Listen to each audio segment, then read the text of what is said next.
Hello Blas, comment tu vas? Hello Charles, ça va super et toi? Ça va, je te remercie.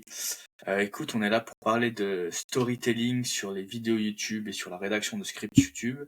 Est-ce que, avant de rentrer dans le vif du sujet, tu pourrais te présenter, s'il te plaît? Ouais, carrément. Donc moi, c'est Blas Cavello, j'ai 23 ans à l'heure actuelle et ça fait plusieurs années que je crée du contenu sur YouTube et que je travaille notamment aujourd'hui avec des entreprises et des entrepreneurs qui veulent se lancer sur YouTube ou qui ont déjà des chaînes qui tournent et qui ont besoin d'être accompagnés. Donc au niveau de la stratégie, pour trouver des formats à haut potentiel, trouver des sujets intéressants pour leur audience. Et puis en plus de ça, eh bien, s'occuper de la rédaction de leur script pour certains. Donc vraiment, je prends ça en main de A à Z, des recherches jusqu'au produit fini. Et puis éventuellement la partie data qui fait aussi partie du travail où j'analyse a posteriori les performances des vidéos YouTube de mes clients. Ok, super. Eh ben écoute, sans transition, on va commencer le podcast. Euh, Est-ce que tu peux me donner ta définition du storytelling pour qu'on comprenne bien ce que c'est Complètement. Si on veut faire un truc un peu classique, grossièrement, le storytelling, c'est raconter des histoires, mais appliqué au monde de YouTube, qu'est-ce que ça donne? Raconter des histoires sur YouTube, c'est réussir à engager une audience, c'est réussir à se différencier à travers des histoires sur des faits qui sont pas forcément narratifs au départ, qui sont pas forcément narrés, pour pouvoir justement intéresser les gens. Donc déjà les attirer de par des angles intéressants et le fait qu'ils sachent qu'on va leur raconter une histoire. Et puis a posteriori, une fois qu'ils ont cliqué sur la vidéo, leur donner envie de rester jusqu'à la fin en jouant justement sur le fait qu'une histoire a toujours un début et une fin. Euh, et donc l'essentiel pour nous en tant que créateur de contenu, en tant que rédacteur de script, c'est vraiment de trouver des bons angles, des bonnes histoires aussi, de réussir à bien les structurer pour faire en sorte que les gens aient envie de rester jusqu'à la fin. Et s'il y a possibilité en plus de ça de les convertir, c'est encore mieux. Et ce que j'entends par là, c'est une fois que l'histoire est finie, une fois qu'ils ont eu ce pourquoi ils étaient venus, ce pourquoi ils avaient cliqué, l'essentiel c'est de réussir à soit faire en sorte qu'ils aillent voir une autre vidéo puisqu'ils ont plus l'ambiance, l'atmosphère, tout ce qu'on leur a partagé, euh, soit réussir à les transformer éventuellement en prospects ou en clients en fonction de l'histoire qu'on a racontée et de pas mal de choses. Mais voilà, le storytelling appliqué au monde de YouTube, c'est une arme absolument redoutable pour se faire connaître, pour devenir mémorable et aussi pour convertir a posteriori. et c'est quoi les raisons pour lesquelles vraiment l'introduction du storytelling dans tes scripts, c'est important euh, pour quelqu'un qui est pas forcément convaincu, qui se dit ah mais non mais euh, moi je fais moi je fais de la technique, je sais pas, admettons tu vois quelqu'un qui a une chaîne sur du développement informatique, c'est des trucs un petit peu c'est très technique. Euh, Pourquoi ça serait plus intéressant pour eux? Et bah, pour toucher beaucoup plus de monde et pour engager beaucoup plus de monde, il y a un exemple dont on reparlera plus tard dans le podcast d'un mec qui s'appelle Micode. Euh, mais pour la faire courte, Micode, c'est un mec qui, de base, est vraiment, lui, à fond dans la programmation informatique, dans le développement, dans le code, etc. Il aurait pu faire le choix de faire des vidéos assez très factuelles, avec pas forcément de trame narrative, sans forcément embarquer les gens dans des histoires, etc. Il aurait pu se contenter de ça et apporter de la valeur par ce biais. Mais il se serait limité à un public beaucoup plus restreint parce qu'évidemment, si tu balances les faits de façon brute, il y aura beaucoup moins de gens qui seront intéressés parce qu'il y a que les gens vraiment déterminés et vraiment passionnés par le sujet qui vont rester. En revanche, et c'est pour ça qu'on en reparlera, mais lui a réussi à faire vraiment un braquage sur YouTube avec une grosse audience acquise au fur et à mesure de plusieurs années parce qu'il est dans le code, il est dans la thématique du développement et de la programmation, mais il raconte ça à travers l'angle d'histoire et c'est comme ça qu'il arrive à faire des millions de vues et qu'il a une audience qui a aujourd'hui dépassé le million d'abonnés, je crois. Et une raison supplémentaire avec des stats, je pourrais envoyer l'info, on pourra la mettre dans la description du podcast ou quoi.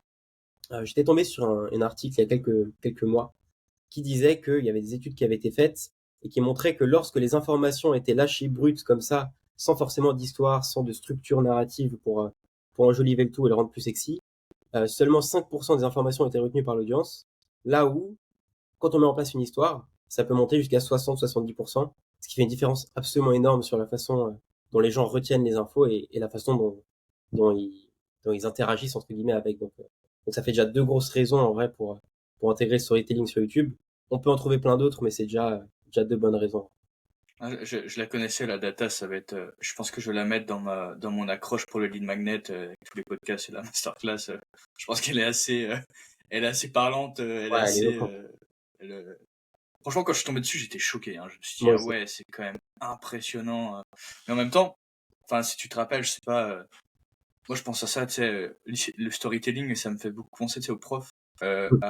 tu sais, à l'école, au collège, au lycée et c'est vrai qu'en fait, bah, alors c'est assez, binaire parce que sur cette matière-là, mais typiquement l'histoire, souvent quand tu as un bon prof, c'est quand même la matière qui s'y prête le mieux au storytelling parce que, bah, histoire Tout est dans le et nom. heu et c'est vrai que si le prof raconte bien, mais en fait, tu pas tellement besoin de tout revoir ton cours parce que, en fait, tu une histoire, une espèce de série, une espèce de saga sur des événements, où il se passe plein de trucs de ouf, tu vois, tu prends, l'histoire de Napoléon, enfin, je sais pas, c'est une c'est une série de malades mentales, quoi. Genre même dans les séries, il y a des trucs qu'ils auraient pas eu l'idée de le faire, quoi.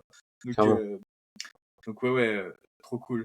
Hem, OK et d'un point de vue, plus technique, plus, pratico-pratique, c'est quoi les grandes notions à connaître quand on veut commencer à écrire des histoires dans des scripts YouTube? Ouais, moi, il y en a, 3 que je note, en particulier. Bah, déjà, il y a l'idée de tension, d'intrigue. Ça, c'est un petit peu ce qui sous-tend pour moi les meilleures histoires. L'idée, c'est vraiment que dans chaque histoire à raconter, dans chaque, dénouement, il y a une intrigue au départ, c'est-à-dire un fil conducteur qui constitue un petit peu l'essence de l'histoire et qui permet aussi de conserver notre intérêt pour l'histoire en question parce que on sait qu'il y a une tension qui est présente, qu'on peut ressentir si l'histoire est bien racontée. Et tout notre intérêt à nous, c'est qu'une fois qu'on a ressenti cette tension, on a envie de savoir comment ça va se finir. C'est un petit peu comme quand quelqu'un, un ami arrive et puis nous dit oh les gars, il m'est arrivé un truc de fou, ça s'est super mal fini, etc. Là, il y a une tension qui émerge directement Mmh. parce qu'on a envie de savoir ce qui s'est passé. On est des humains, on a un rapport particulier aux histoires, donc on veut savoir ce qui s'est passé. Et cette idée de tension, du coup, va sous-tendre tout le récit qu'il va nous raconter. Donc, va nous expliquer comment s'est passée l'action qui lui est arrivée. Et nous, cette tension-là est super importante parce que c'est le truc qui va nous donner envie de rester jusqu'à la fin. S'il nous dit la même chose, mais qu'il n'y a aucune tension parce que son histoire a pas l'air sexy ou qu'il l'amène d'une mauvaise façon, euh, ben, on n'a pas de raison de rester. Donc, cette idée de tension est super importante. Et ça, c'est vraiment quelque chose qu'on peut ressentir dans les meilleurs films, les meilleurs livres, les meilleures Mmh. vidéos YouTube aussi. Les meilleures vidéos YouTube qui utilisent le storytelling, il y a toujours une tension très forte qu'on sent, c'est presque palpable. Donc c'est pour ça que c'est une des notions assez importantes à mon sens. Il y a aussi une autre notion qui du coup complète un peu celle de la tension qui va à un niveau au-dessus, c'est l'histoire enfin la question de la structure narrative. Quand on veut, ou la structure plus globalement, mais je parle de structure narrative puisque là il s'agit d'une histoire. Quand on veut créer une vidéo YouTube et intégrer du storytelling dedans, on est obligé de passer par la structure, parce que la structure, c'est un petit peu le squelette de l'histoire. Donc la tension, là où c'est vraiment l'élément de départ qui va sous-tendre le tout, le squelette, donc la structure de l'histoire, permet de donner de la matière dans tout ça, de pouvoir se rattacher à des éléments précis et de pouvoir construire une narrative qui va vraiment embarquer le spectateur de A à Z. Et ce travail sur la structure va justement nous permettre de nous assurer que l'histoire est intéressante, d'intégrer aussi stratégiquement des éléments dans l'histoire qui peuvent la rendre encore plus captivante.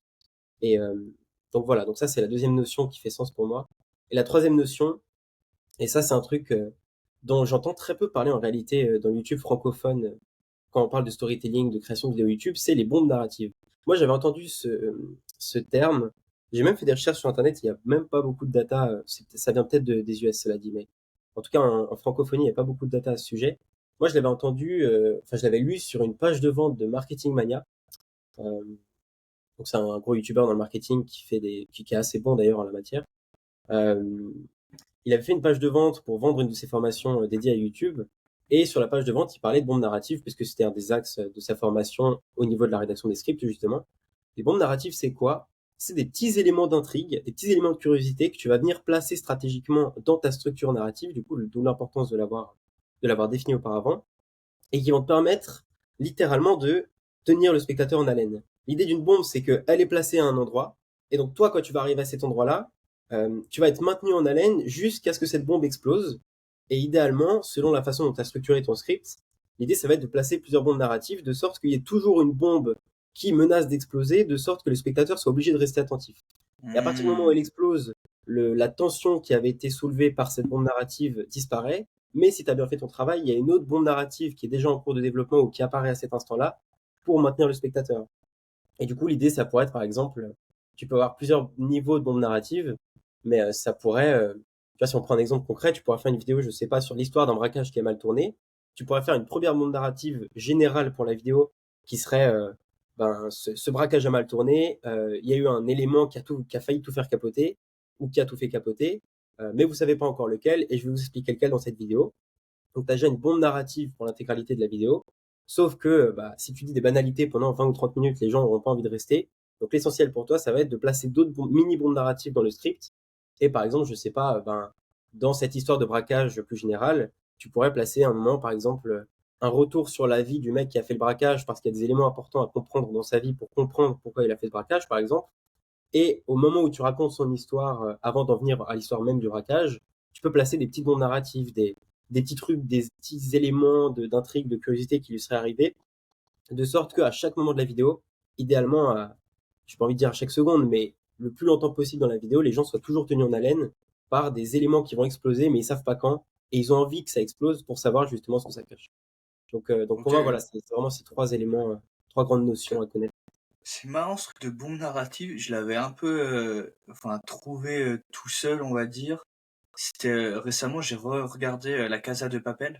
Ouais, ouais, Et en fait, je me suis dit, justement, en fait, j'étais en train de préparer les podcasts, tout ça sur le storytelling, et je me suis dit, putain, c'est quand même une masterclass absolue réel, ouais. sur justement ce truc-là, où en fait, t'as, moi je vois ça un peu comme un truc fractal, c'est-à-dire t'as la grande histoire du braquage, l'intrigue elle est ultra simple, c'est est-ce qu'ils vont réussir le braquage, bateau, et après en fait, t'as tout un tas d'intrigues qui sont sous-jacentes entre les persos, entre les situations, entre tous ces trucs, euh, l'espèce de truc, on va dire, tu sais, t'as macro, méso et micro. Le Ouais, truc méso, c'est, ok, c'est quoi le plan du professeur pour voir par rapport à ce qu'il a fait à la police? Est-ce qu'il va se faire avoir par la police? Oui, non. Et après, quand tu vas dans le plus micro, c'est les relations entre les gens. Tu vois, tu prends la saison 1, ok, on voit qu'il y a un petit truc avec l'inspectrice, tu vois. Début premier épisode, Rio qui dit ça c'est Tokyo, c'est mon point faible, tu ouais, vois. Donc tu vois, t'as des trucs où tu te dis ah tu sais que là peut y avoir des erreurs, peut y avoir des dingueries à la suite des saisons. Et là-dessus, je trouve vraiment que c'est une énorme masterclass de rédaction. Et ouais. également là-dessus, un autre truc pour aller encore plus en profondeur au niveau du micro. J'avais lu un bouquin, enfin je l'ai pas lu en entier, mais j'ai lu des extraits. Et sur ce truc de tension, je pense que les gens se rendent pas compte dans le cinéma à quel point ils vont loin. C'est-à-dire qu'ils réfléchissent. Les meilleurs films, en fait, si on regarde, tous les plans sont réfléchis là-dessus. C'est-à-dire qu'il faut qu'il y ait un maximum de plans avec des tensions et des oppositions pour justement en fait que ton œil soit constamment happé. Tu vois, Mm. que tous les plans, que quand tu prends tout t'as un espèce de schéma, il faudrait que je le retrouve où il dit en fait une scène. Le mec a écrit le bouquin. C'est la superposition du coup des images, du son et ouais, de l'image et du son, déjà c'est pas mal. Et en fait, chacune de ces choses ont des associations dans la tête des gens qui Mm. vont créer ou non des tensions. Et du coup, tu dois construire tes plans et tes séquences toujours de façon parce qu'en fait, t'as une tension. Et il prend l'exemple d'un film, alors je sais plus ce que c'est, mais je pense que l'image elle va parler. C'est t'as un énorme plan avec le téléphone qui tient genre 2 tiers du truc et t'as 3 personnes dans le fond. Et ben en fait dans ce truc là, dans ce plan là, tu sais que dans l'imaginaire des gens, tu sais que ça va être ah ok le téléphone va sonner, qu'est-ce qui va se passer, tu vois. Et de toujours réfléchir en fait ces plans avec ce truc là où tu vois genre l'intrigue c'est le téléphone va sonner, qu'est-ce qui va se passer, ah il sonne, il y a 3 personnes dans le fond, qui va répondre, tu vois. Et en fait quand tu regardes les bons films, c'est toujours ça, c'est t'as que des séquences avec des plans où chacun des plans est réfléchi, où il y a une tension qui doit être résolue ou pas d'ailleurs. Et le truc de bombe narrative, je l'avais vu mais il y a longtemps sur un truc en copywriting sur les pages de vente. C'est le, je pense que c'est la même chose, c'est le principe d'open loop. Les open loop, exactement. Ouais. Ça, en copywriting, on parle plus d'open loop, mais l'idée est exactement la même. Moi, je trouve que le terme bombe narrative enfin, le terme open loop, pour en avoir discuté avec des clients et d'autres, c'est déjà moins connu. Euh, donc, à chaque fois, tu dois un peu vulgariser. Là où bombe narrative, je trouve que ça emballe très bien le concept quand on parle vraiment de narration pure et Mhm. dure. et tu peux vite comprendre ce que c'est plus facilement qu'Open Loop. Mais les deux concepts sont assez transverses. Et d'ailleurs, pour aller plus loin, parce que t'as dit quelque chose qui m'a fait penser, sur cette idée de plan. Donc ça, c'est vraiment appliqué au monde du cinéma, mais ça peut tout à fait s'appliquer au monde de YouTube aussi. Moi, dans mon cas, j'écris des vidéos qui n'ont pas vocation à être soit des films, soit des courts-métrages, ou ce genre de choses. Souvent, la plupart de mes clients parlent face caméra, et ils ont un texte qu'ils lisent à côté que j'ai écrit. Euh, mais du coup, dans cette optique de trouver des notions qui sont courantes dans le storytelling et qui peuvent être très puissantes, il y a cette idée de show don't tell. DC montre, ne dit pas. Comment est-ce que tu appliques ça? L'idée, c'est que plutôt que de dire, par exemple, dans un film ou dans une vidéo ou dans un livre que deux personnes sont meilleures amies, c'est nul de dire ces deux-là étaient meilleurs amis. C'est bien mieux de dire, par exemple, tous les mardis soirs, ils allaient après l'école se poser sur le pont pour discuter de la vie, tu vois. Dans ce cas-là, en fait, tu vas donner une idée, tu la donnes de façon non explicite, mais tu renvoies au spectateur d'une vidéo YouTube ou au lecteur d'un livre ou quoi que ce soit, tu leur renvoies une idée sans que tu la dises clairement. Et du coup, c'est beaucoup plus puissant parce que ça fait moins bateau et c'est toi-même qui interprètes l'idée en fait. Mm. Et ça, c'est aussi un principe important qui doit être le plus possible appliqué dans les vidéos YouTube parce que c'est très satisfaisant pour le spectateur, ça t'embarque beaucoup plus en tant que spectateur et je trouve que c'est beaucoup plus fin, c'est un peu plus compliqué à faire mais c'est plus fin et ça rend la vidéo YouTube plus qualitative et plus mémorable aussi parce que si c'est bien fait, ça te marque vraiment l'esprit. Mm. Ça, j'ai encore un peu du mal à trouver, tu sais, au niveau process, comment implémenter le show don't tell, mais là, quand on parle, en fait, j'ai l'impression que c'est, ok, qu'est-ce que je dirais de but en blanc, et quelle est l'image qui peut exprimer, en fait, ce truc-là. C'est typiquement, tu disais, euh, Paul et Michel étaient meilleurs amis. Ok, ça c'est l'idée. Je peux pas le dire comme ça. Euh, Quelle est la scène qui va représenter le fait qu'ils sont amis pour que la personne d'elle-même se dise Paul et Michel étaient meilleurs amis et que j'ai pas besoin de leur dire et qu'il n'y ait pas euh, ah mince, j'ai perdu le mot. T'as un phénomène, tu sais, quand tu dis quelque chose à quelqu'un, Mhm. que tu dis c'est vrai, en fait il va te dire non, c'est genre, c'est pas la rétrition, mais euh, tu vois ce que je veux dire ou pas? Pas euh, vraiment. Bah, ça a déjà dû t'arriver, mais tu sais, quelqu'un arrive, il te dit quelque chose, tu sais, un fait, et naturellement, t'as ce truc de non, tu sais, de scepticisme un peu naturel. Tu dis Mhm. non, c'est pas vrai, tu vois. Alors que si du coup tu fais du show don't tell, vu que l'idée vient de toi, tu seras beaucoup plus convaincu de ce truc-là, et en fait tu vas t'auto-convaincre juste en mettant, tu vas t'auto-convaincre parce que c'est toi qui es arrivé à la conclusion. Exactement. C'est très pertinent de dire ça. Et puis par la même occasion, si tu veux appliquer le show don't tell, tu peux réfléchir justement à quelle image va évoquer l'idée. Si on reprend Michel et Paul sont meilleurs amis, quelle image ça m'évoque? Mais tu peux même, je pense, trouver un chemin encore plus facile qui est te poser la question des conséquences. Paul et Michel sont amis. Ok, quelles conséquences ça implique? Ça veut dire que Hmm. logiquement, ils vont passer un peu de temps ensemble. Logiquement, ils vont faire ce que font les amis ensemble.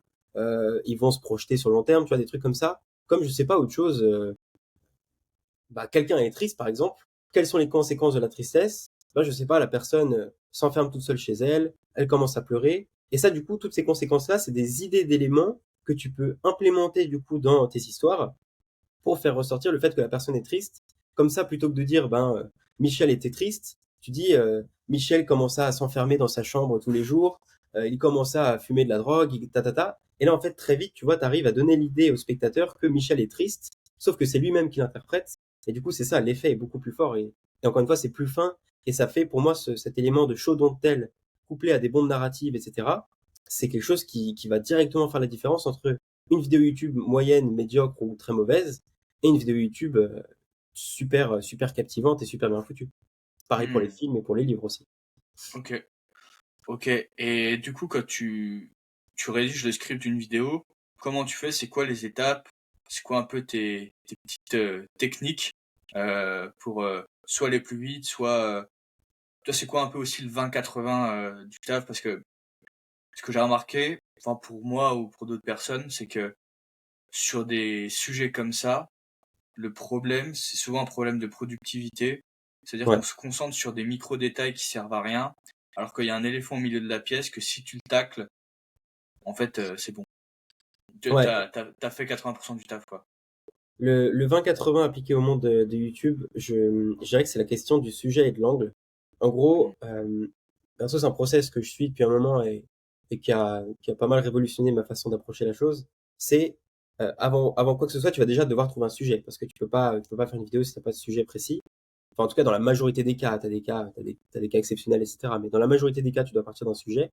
Maintenant, ta question, ça va être, ok, bon, tu peux toujours avoir plus de questions. Tu vois, moi, par exemple, quand j'ai une idée de sujet, avant même de réfléchir à un angle, une perspective sur le sujet, je vais quand même faire le travail de, bah, est-ce que ce sujet peut être intéressant pour l'audience que je vise? Je vais essayer de voir si ça s'est déjà fait à l'étranger ou dans ma niche, etc. Il y a toutes ces questions-là, mais là, ça répond pas directement à la question. Moi, ce que je fais, c'est que une fois que j'ai mon sujet, je pense qu'il peut être intéressant pour ma cible. Moi, ce que je fais, c'est que je vais chercher un angle original et un angle unique sur le sujet donné. Par exemple, je sais pas si on prend si on prend Micode par exemple, tout à l'heure je parlais du youtubeur Micode, tu pourrais faire une vidéo sur Micode en disant bah tiens Micode, comment est-ce que Micode a réussi à dominer la niche du code ou du développement en France par exemple. Ça pourrait être un angle sur le sujet. Tu pourrais aussi avoir un autre angle qui serait l'erreur de Micode dans le YouTube francophone. Ou ça pourrait être je sais pas, le secret caché de Micode, et là tu parles d'un truc sur sa vie privée. Tout ça, c'est des angles. Et ton enjeu, en fait, ça va être de trouver un angle qui raconte quelque chose et qui est aussi unique et original parce que ça a plus de chances d'amener du monde et de différencier directement sur le marché. Et du coup, Mm. le rapport à l'histoire, c'est que moi, une fois que j'ai mon sujet et que je vais commencer à réfléchir à un angle qui peut être pertinent pour l'audience que je vise et sur lequel j'ai des trucs intéressants et ou originaux à dire, moi, ma question, ça va vraiment être quelle histoire je peux raconter sur ce sujet. Et une histoire, c'est toujours un angle précis, il y a toujours un parti pris sur la façon de traiter le sujet en question. Et toi, ton but, c'est vraiment de trouver une histoire autour de ce sujet-là, euh, parce que c'est vraiment la base et c'est à partir de ça que tout va commencer. Donc, une fois que tu as réfléchi à ton angle et que tu as un angle qui te paraît intéressant, tu vois, si tu prends aujourd'hui, par exemple, Trump, il est... merde, j'ai enlevé ma cam. Trump, aujourd'hui, il est dans la sauce, par exemple, parce qu'il a des histoires avec des procès, etc. Et bah, toi, tu peux, par exemple, faire l'histoire de plutôt que de prendre un petit peu le parti pris que tout le monde va prendre avec bah, Trump, il est dans les procès pour telle ou telle raison, c'est un putain de scammer, c'est un putain de je ne sais quoi, tu peux prendre le parti pris de Trump, il a toute une histoire, il a explosé dans l'immobilier il y a très longtemps, et aujourd'hui, tu vois que son empire immobilier il est en train de s'effriter, notamment en relation avec ces histoires de procès qu'il encourt actuellement.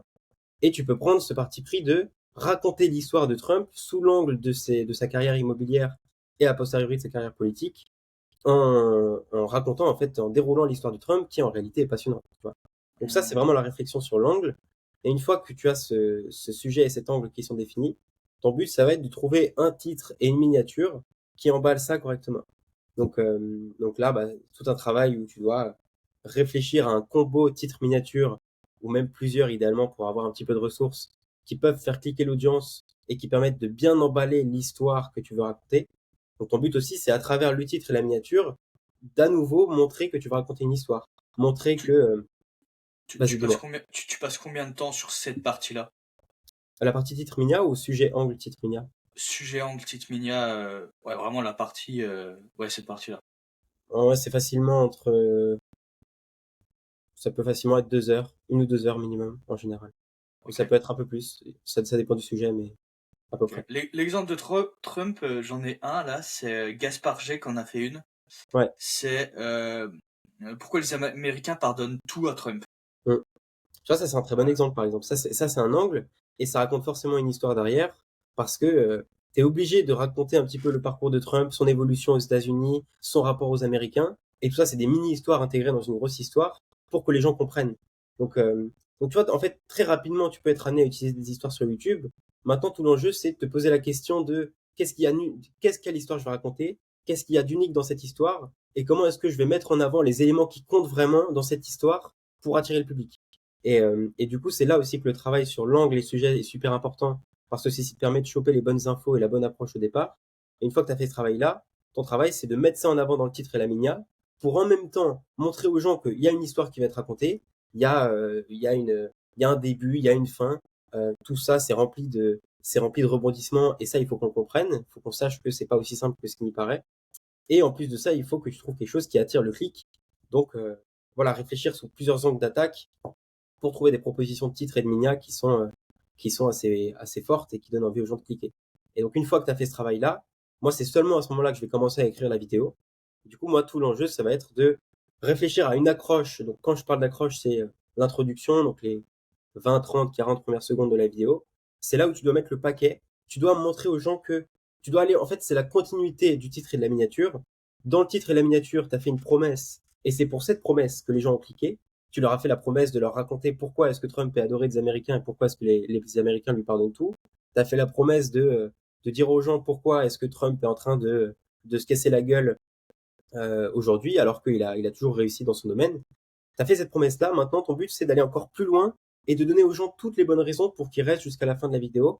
Et donc c'est-à-dire commencer à soulever cette tension et cette intrigue encore plus que ce que tu avais fait dans le titre et la minia. Et donc là ton but c'est de mettre les éléments les plus... En fait, tu auras t'as plusieurs approches, on pourra peut-être en parler un petit peu après, mais tu as plusieurs approches pour commencer à créer des accroches de vidéos qui peuvent être intéressantes. Mais voilà, là, pour résumer le gros du travail, parce qu'on pourra en parler longtemps, c'est vraiment faire monter la tension au maximum. L'accroche est le moment le plus fort de la vidéo, enfin c'est un des plus forts, et le but c'est vraiment que les gens aient toutes les bonnes raisons du monde de rester jusqu'à la fin. Et c'est là du coup que c'est important d'avoir fait ce travail sur l'angle en amont, parce que c'est là que tu vas pouvoir donner le paquet et leur dire sans leur dire, vous devez rester parce qu'il y a un truc qui est pas résolu et il va falloir que vous regardiez jusqu'à la fin pour que cette histoire soit résolue. Hmm. Ok. Donc là, t'as rédigé le lead, quoi. C'est ouais, l'intro. C'est ça. Et après, comment tu fais pour maintenir l'attention sur toute la partie un peu contenu, tu vois, genre corps de... Bah, le but va être vraiment d'où l'importance de la structure narrative dont je parlais tout à l'heure en amont. Parce qu'à partir de cette structure, en fait, tu sais déjà ce que tu vas mettre donc dans l'accroche de la vidéo, comment est-ce que tu appâtes les gens, en fait, comment est-ce que tu leur donnes envie de rester. Sauf que maintenant, encore une fois, tu peux pas débiter des banalités pendant 10 ou 15 minutes, sinon les gens ils vont se barrer. Donc, l'importance de la structure est là. L'idée, c'est que la structure, en fait, si tu l'as bien travaillée, ta structure narrative est optimisée de sorte que le spectateur n'ait la réponse à sa question qu'à la fin de la vidéo. Donc, par exemple, ou en tout cas après l'avoir regardé en entier, même si la réponse, les éléments de réponse commencent à apparaître au milieu de la vidéo, par exemple, bah, le but, c'est que le spectateur ne peut comprendre ta réponse à la question qui s'était posée de par le titre, la miniature, l'accroche, qu'à la fin de la vidéo. Donc, bien structuré, idéalement, tu lâches vraiment le cœur de la valeur, le cœur de l'info à la fin de la vidéo.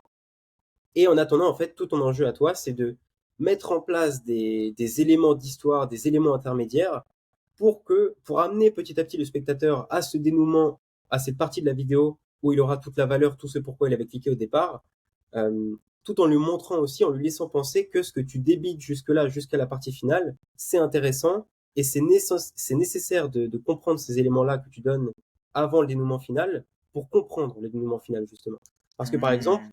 tu peux pas comprendre pleinement pourquoi est-ce que les Américains pardonnent tout à Trump si tu comprends pas le parcours de Trump, si tu comprends pas le rapport qu'il a eu aux Américains. Et tout ça, tu dois le donner du coup avant le dénouement final. Et donc tous ces Hmm. éléments-là, en fait, et c'est là aussi, encore une fois, que les bombes narratives prennent leur importance. Tout au long de la vidéo, donc tu as ces structures, et tout au long de la vidéo, entre chaque partie de la structure, à des moments bien stratégiques, à des moments clés qui dépendent du coup de chaque vidéo. On peut trouver des patterns, mais ça dépend de chaque vidéo malgré tout. Et ben, c'est de placer des petites bombes narratives avec des éléments d'intrigue, des open loops, donc des boucles ouvertes qui vont te permettre de garder les spectateurs en haleine euh, pour qu'ils aient envie de rester jusqu'à la fin où tu donneras du coup le dénouement final et la réponse à la question que tu avais posée au départ. Voilà. Ok, c'est marrant, ça me fait penser... je m'étais fait la réflexion sur, tu sais, cette distribution d'infos, et pareil dans le bouquin là, scientifique screenwriting là, dont on parlait tout à l'heure, où il dit en fait... non, c'est pas dans ce bouquin-là, c'était dans une vidéo ouais, d'analyse de films, tout ça, où il disait ce qui fait la différence entre un bon film et un très très bon film, c'est la qualité d'exposition des informations. C'est-à-dire que en fait, euh, tu peux pas balancer toutes les infos à un moment. Tu es obligé de les échelonner sur la durée de l'histoire du film. C'est ça. Et ce qui fait un très très bon film ou une bonne série, c'est à quel moment tu donnes les infos, tu vois, genre pour générer des plot twists, des trucs comme ça. Mm. Et typiquement, ça m'a vraiment marqué ce truc-là sur une série sur Netflix qui s'appelle Anthracite. Mhm. Je sais pas si tu vois laquelle c'est. Ah non, mais je l'ai pas regardé. Je l'ai pas regardé non plus. C'est une série sur une secte en fait dans les Alpes En fait, t'as une personne qui cherche son père dans un village où il y a une secte il y a très longtemps et elle enquête sur cette secte, tout ça. T'as 8 épisodes et en fait, euh, ce qui est super bien parce que tu vois les trucs venir, tu te dis, c'est un peu l'habitude, tu sais, tu te dis, ah là, ici, là, je sens qu'il y a une embrouille, là, je sens que toi, t'es pas net, toi. Et que tu vois, genre, l'exposition des informations, tu vois ça, t'apprends ça à tel moment, il y a ça qui se passe, t'as telle information. Et ouais, de réussir à bien exposer les bons éléments ou des éléments originaux, euh, tu vois, sur, je sais pas, du coup, sur YouTube, sur, je sais pas, 15-20 minutes, ouais, toutes les minutes, peut-être, toutes les 30 secondes, t'as une info un peu originale qui relance le truc ou ça donne un autre angle différent. Je sais pas ce que c'est le rythme un peu idéal d'exposition. Ça, je sais que par exemple en stand-up, ce que j'avais entendu, c'est qu'il faut une vanne toutes les 5-7 secondes. Ok. Sinon les gens décrochent. Et c'est vrai que si tu regardes les bons comédiens, en fait, toutes les 2 phrases, il y a une vanne, quoi. C'est vraiment ça enchaîne pendant 10 minutes, quoi. Bah, du côté de YouTube, je sais pas, moi j'ai jamais entendu qu'il y avait un certain rythme d'exposition idéal ou quoi. Il y en a sûrement un, et faudrait étudier ça.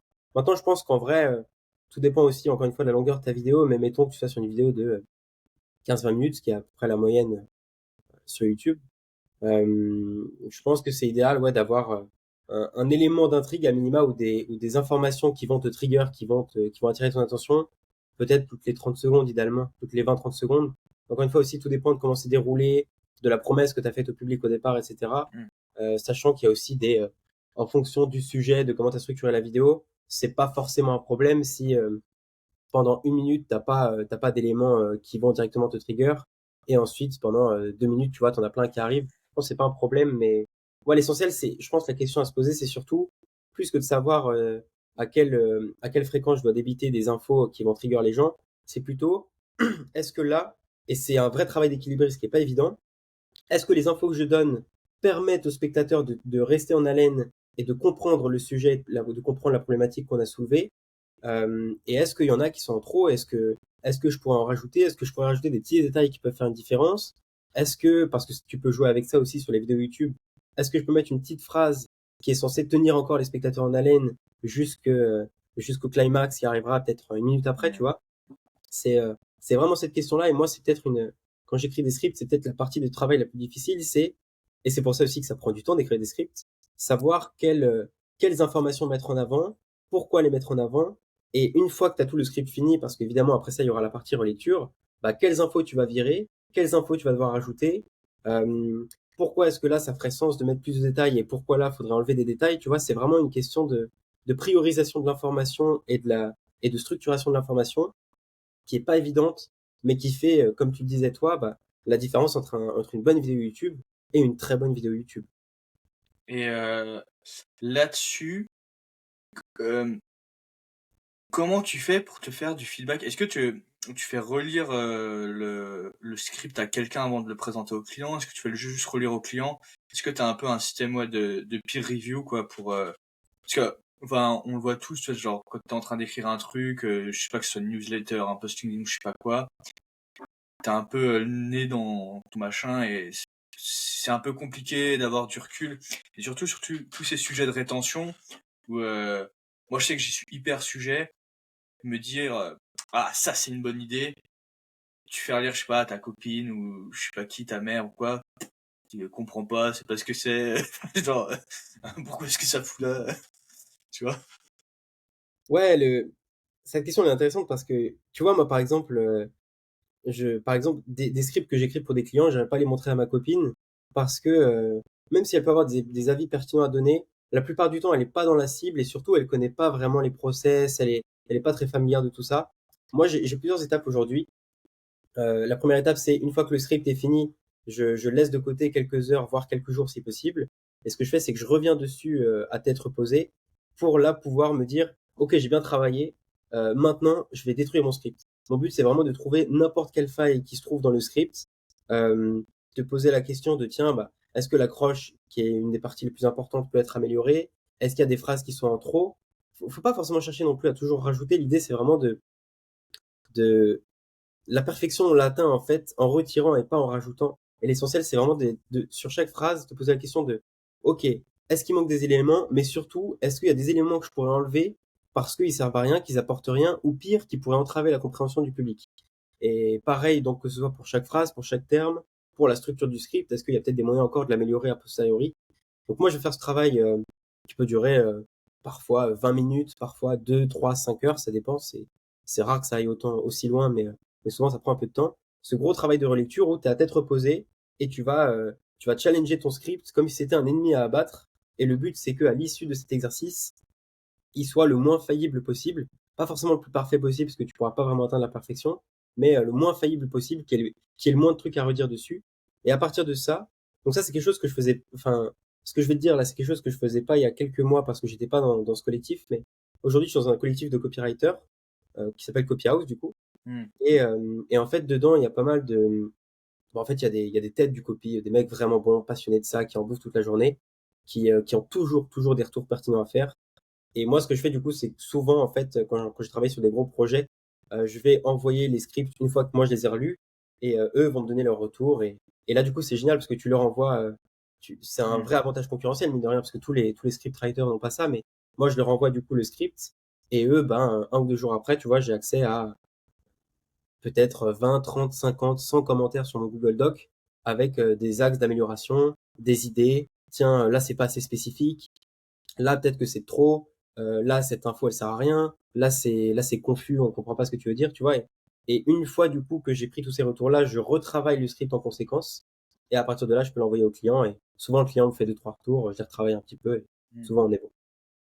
C'est marrant ce truc de relire à tête reposée, j'avais pas compris euh, la puissance de ça jusqu'à Ouais. très récemment, avec dans un domaine vraiment complètement différent, c'est le poker. Donc du coup, je joue pas mal en ligne et au casino, en live, et ça se passe plutôt très bien. Et en fait, j'ai beaucoup joué il y a longtemps sans regarder mes mains. Tu vois, j'ai un logiciel en ligne qui s'appelle un tracker, c'est-à-dire que ça enregistre toutes mes mains. Et c'est vraiment dingue dans ma courbe de gain, ou de perte du coup, avant. Euh, tu vois vraiment le moment où j'ai commencé à faire des sessions où en fait je revois mes mains, je Mm. reprends toutes les mains que j'ai perdues, et en fait je les fais à tête reposée le lendemain ou plusieurs jours après. Et en fait j'ai tout un petit process d'analyse du truc, et j'analyse toutes précisément tous les paramètres, toutes les variables, me dire ok dans telle situation qu'est-ce qu'il peut y avoir, qu'est-ce qui peut se passer, pourquoi je fais ça, attends mais pourquoi j'ai fait ça, c'est complètement débile, ok bah je me mets une note, je vois que sur je sais pas 10 mains, je vois que je fais tout le temps un peu la même connerie, la même tendance, toi qui est pas bonne, je me fais une bullet list, et après avant une session je relis mes 10 points et je refais la session, et en fait je vois que je gagne beaucoup plus, et que je suis beaucoup plus fort.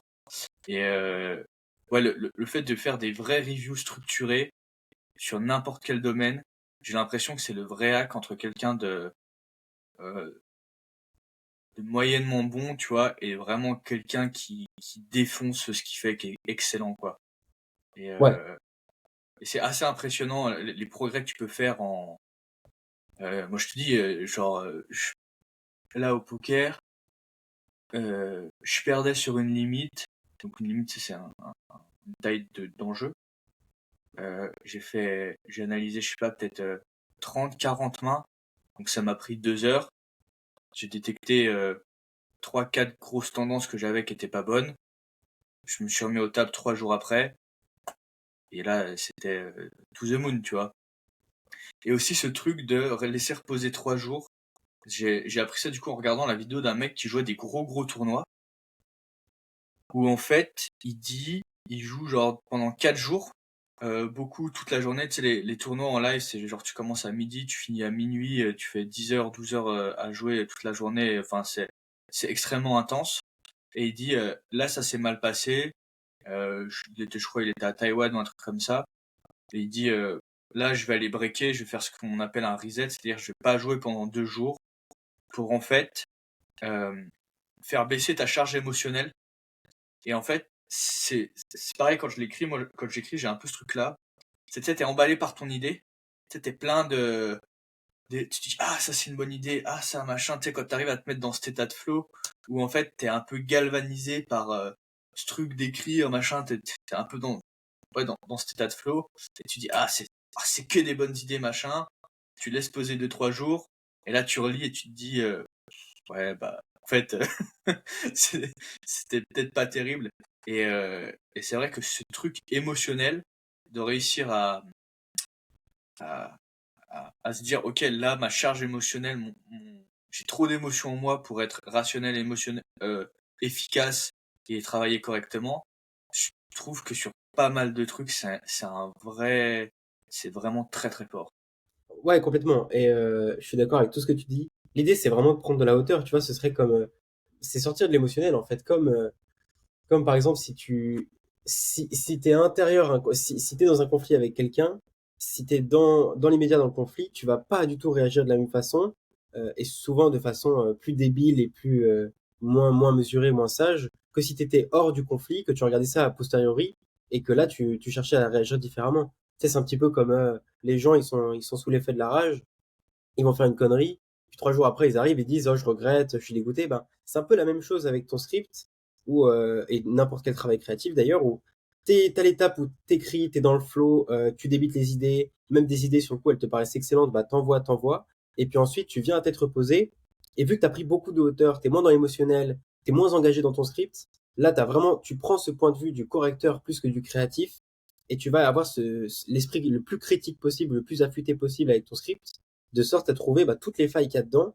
Et tu te rends compte, comme tu disais un petit peu, que en vrai, même quand tu étais en train d'écrire, tu as une idée, elle te paraissait folle, elle te paraissait dingue.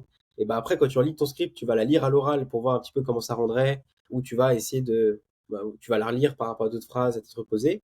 Tu te dis, mais en fait, mais c'est éclaté. Et s'il n'y avait pas eu ce travail de relecture à tête reposée, justement, bah t'envoies un script, mais qui est loin d'être optimisé. Donc c'est clairement dommage. Hmm. Ouais, de réussir à se faire des feedbacks. Je pense, ouais, du coup, si on doit résumer, c'est réussir à se faire des feedbacks sans émotion, extrêmement neutres et très rationnels, ou réussir à, ouais, en fait, arriver sans émotion. Moi, c'est vraiment ça le vrai truc, c'est, en fait, si même, je pense, même si t'es un peu excité, tu vois, de relire ton truc, c'est probable que ce soit pas le bon moment de le Mm. faire, tu vois. Faut, en vrai, je me dis, moi, ça m'a fait ça pareil quand je dois faire des reviews demain, c'est, euh, faut presque que t'aies pas trop envie que tu te forces. Tu vois ce que je veux dire? Faut que Ouais. je trouve que le meilleur moment, c'est quand t'as un peu la flemme et tu sais que là, tu vas être assez rigoureux et assez dur avec toi-même. Euh, mais faut pas avoir trop la flemme parce que sinon tu vas le bâcler. Tu sais, t'as ce truc, faut quand même que t'aies une petite flemme, t'y vas et là ça découpe, là c'est tranchant. Tu relèves toutes tes conneries et là c'est vraiment efficace.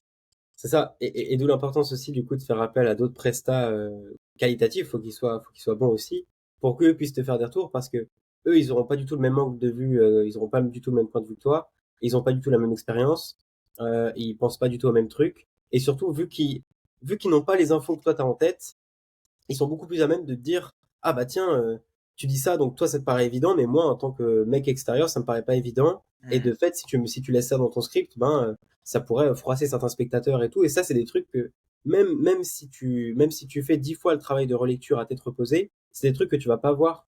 Et il y a que les gens extérieurs à toi qui peuvent te le dire. Donc c'est vrai que si on a la possibilité aussi de s'entourer de copywriters, de scriptwriters, d'experts YouTube ou quoi que ce soit pour être relu. En tout cas, des gens un minimum calés dans le sujet de la rédaction, du copy, etc. Et qui peuvent relire tes scripts, ça fait un vrai atout. Ouais. C'est vraiment puissant. Tu le proposes ça en service, non? Je fais de la relecture de scripts. Ouais. Ça fait longtemps que j'en ai pas fait, mais c'est quelque chose que je peux faire. Ouais, tout à fait. Ok.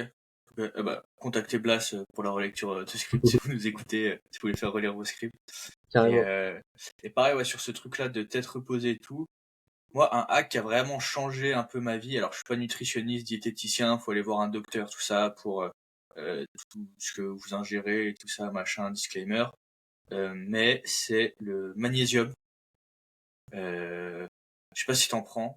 Non, j'ai jamais essayé. J'ai jamais essayé, mais je Et commence à m'intéresser à ce genre de trucs. c'est un truc de malade mental. Moi, je t'explique l'histoire. C'est hyper simple. Euh, je perds vite fait mes cheveux, ou tu sais, ma texture de cheveux, je sais pas quoi, j'avais vraiment les cheveux très épais. Et, euh, et, euh, et ma copine, elle me dit, ah, mais faut que tu prennes des produits, machin, genre des cachets, du magnésium en plus pour le stress, c'est bon, tout ça, en plus tu dormiras mieux, machin, nanana. Moi, je dis, ouais, vas-y, arrête de me fatiguer avec ces histoires, j'ai pas envie d'en entendre parler, tu vois, genre ultra réticent. Ah, c'est la réactance, le mot dont on cherchait tout à l'heure. Ah, C'est réactance, quand, ouais, ouais. voilà, tu sais, quelqu'un te dit quelque chose et tout de suite tu dis, ouais, mais non, c'est bon, arrête avec tes histoires. Et je lui dis non, non. Et un soir, elle revient, elle est allée à la pharmacie, elle m'avait pris quoi? C'était effluvium pour les cheveux, je sais plus ce que c'est exactement, et du magnésium. J'ai dit bon bah ok, t'as acheté, vas-y, bah on respecte. J'ai pris mon magnésium. Et franchement, pour la gestion du stress et pour ouais, en fait, avoir du recul sur les choses et pas être tout le temps, je sais pas comment dire, mais tu vois, cet état un peu anxieux où ah putain, faut que je fasse ça, faut que je fasse ça. Ah ouais, mais ça, mais si je fais ça comme ça. Tu vois, l'espèce de. J'appelle ça la boule du et si. À chaque fois que tu fais quelque chose, t'as ce et si, et si, et Ah ouais, si, et ouais, si, ouais. et si. Tu vois, t'es un peu dans un espèce de truc où. Et t'as de la friction sur tout ce que tu fais. Tu vois, genre c'est insupportable. Et bah, franchement, magnésium, moi j'ai halluciné. Il y a plus de et si. T'es zen, tranquille, t'avances. Et donc, c'est pas un conseil en nutrition. Mais c'est mon humble témoignage d'avoir pris du magnésium et magnésium bicyglinate parce que c'est celui qui s'assimile le mieux et l'autre ça s'assimile pas du tout dans l'estomac et si vous avez des effets c'est juste du placebo. Mais le placebo c'est très bien aussi. Ouais, ça peut être pas mal, ouais. Mais intéressant, en vrai, j'en prends note. Moi, faut que je m'intéresse un peu à tout ça parce que c'est vrai que ça peut, mine de rien, ça peut avoir un impact assez considérable sur la façon dont on vit. Donc, ouais, Ouais, bah carrément. franchement moi c'est le seul complément qui a changé ma life. Mhm. J'ai essayé d'autres trucs, c'est genre spiruline, ces trucs là mais pas de pas d'effet. Donc voilà, pour avoir l'esprit clair et faire des bons scripts YouTube, le magnésium c'est top. Et ok, donc un des du coup ça va bien enchaîner avec la question d'après, c'est que je pense qu'il y a des erreurs qui sont assez communes, notamment pas se relire. Ça, je pense, c'est une grosse erreur. Euh, Est-ce que tu vois d'autres erreurs quand tu rédiges des scripts YouTube et que tu veux utiliser le storytelling? Ouais, une erreur courante aussi et qui est, quasiment personne n'en parle. Enfin, dans le YouTube game, que ce soit sur LinkedIn ou quoi, très peu de gens en parlent et sont vraiment informés sur la question. La question de l'angle, parce que mine de rien, le sujet est évidemment important. Faut pas non plus. La question du sujet est aussi super importante parce que faut s'assurer que le sujet que tu prends au départ intéresse ton audience, et puis aussi que tu as des choses intéressantes à dire dessus. Euh, voilà, ce soit pas un, voilà, faut que le sujet soit pertinent et qu'il y ait du potentiel. Mais la question de l'angle est super importante parce que en réalité, c'est vraiment l'angle qui va rendre la vidéo intéressante. Tu vois, même un sujet pas forcément super sexy au départ peut devenir ultra intéressant avec un angle qui est vraiment bien travaillé et qui t'assure d'avoir une histoire originale, unique et puissante dans laquelle embarquer les gens. Et je pense que parfois, tu vois, on voit beaucoup de vidéos sur YouTube, même certaines qui performent bien d'ailleurs, qui disent l'histoire de ta. Et ce qui est dommage, c'est que je trouve qu'elle pourrait être améliorée si l'angle était plus travaillé et que au lieu de dire juste l'histoire de Trump, l'histoire de n'importe qui, eh ben tu racontais l'histoire d'un truc fou qui est arrivé à Donald Trump ou une histoire avec un angle en fait encore plus spécifique. Tu vois, être vraiment dans la spécificité de sorte que la promesse soit encore plus sexy. Parce que c'est beaucoup plus, t'as beaucoup plus envie de cliquer sur l'histoire de la chute de Donald Trump que de cliquer sur l'histoire de Trump. Parce que l'histoire de Trump, c'est trop neutre. Donc il faut en fait cette réflexion sur l'angle est importante et c'est une erreur trop courante parce que il faut un truc spécifique et il faut un truc qui parle aux gens, qui génère de l'émotionnel et pas juste devant lequel les gens restent francs en se disant oh bah tiens l'histoire de Trump ça a l'air intéressant mais sans plus parce qu'il n'y a pas de parti pris. Donc ça c'est une erreur qu'on voit souvent et que sur laquelle je conseille de travailler. Ouais. Euh, Je peux juste rajouter un truc là-dessus Carrément ouais. dans ce que tu dis. Le meilleur bouquin que j'ai vu sur ce sujet, c'est Contagious de Jonah Berger. qui est, je crois, un docteur en psychologie ou un truc comme ça. Où, en fait, Contagious, il étudie en fait qu'est-ce qui fait que ouais, je crois les vidéos YouTube dans les années 2010-2015 partent virales. Et un des premiers trucs, le premier levier, et franchement, je pense que c'est le plus gros levier, c'est ce qu'il appelle social currency. C'est-à-dire que, en fait, l'information que tu vas donner doit donner de la valeur à la personne si elle le repartage.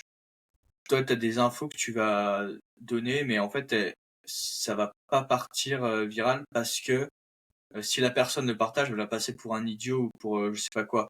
Et en fait, il faut que tu réfléchisses à, ok, comment je peux trouver un angle qui va faire que cette histoire euh, va donner envie à la personne de partager ce truc-là parce que ça va lui donner du statut Mmh. et de la valeur.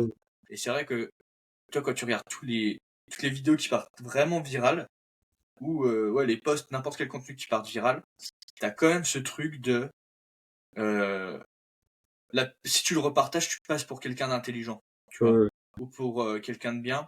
Et deuxième variable, il n'y a pas que ça, c'est aussi, il faut que tu fasses sentir la personne comme un insider. C'est pour ça que typiquement, tu vois, genre, euh, tu avais un titre du style euh, euh, le, le l'arme secrète que Trump a utilisée dans sa dernière campagne qui lui a permis d'être élu et que les Américains l'adorent encore, tu vois, même après toutes ces conneries.